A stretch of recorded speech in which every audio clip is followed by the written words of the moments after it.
काय प्रतिक्रिया? Operation tiger success होत आहे हळूहळू.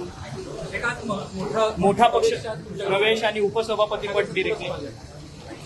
तेव्हा सचिन अहिर हा शिवसेनेचा आमदार होता, शिवसेनेमध्येच आलेला आहे आणि म्हणून आजची जी घटना आहे ती आम्ही खऱ्या अर्थानं शिवसैनिकाला न्याय देण्याचा प्रयत्न केलेला आहे. त्याच्या मतदारसंघामध्ये इतरांनी केलेलं अतिक्रमण आणि त्याच्यावर झालेला अन्याय हा कुठेतरी दूर सुद्धा होण्याचा प्रयत्न एकनाथ शिंदे साहेबांनी या माध्यमातून करायचा प्रयत्न केला.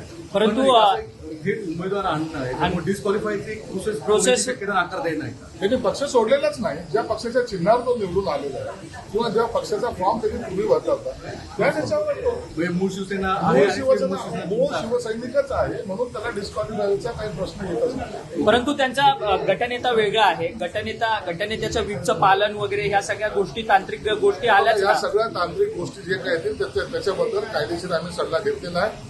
त्यामुळे याच्यावर कोणत्याही प्रकारची कारवाई होण्याची शक्यता नाही. परंतु उद्धव ठाकरेंचा एक विश्वासू सहकारी होता आदित्य ठाकरे, उद्धव ठाकरेंच्या जवळचा. आता ते त्यालाही गद्दार म्हणतील, त्याला काय करायचं नाही. पण एकदम थेट सचिन अहिरांचं नाव आदित्य ठाकरेंच्या मतदारसंघातून रहित लढणारे त्यांच्यासाठी आदित्य ठाकरेंनी एमएलसी दिली.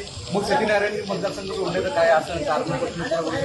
अहो, अखेरला ज्या मतदारसंघामध्ये सचिन अहिर पूर्वी मंत्री होते, राज्यमंत्री होते, हे सर्व पदं त्यांनी त्या ठिकाणी होती. बरोबर.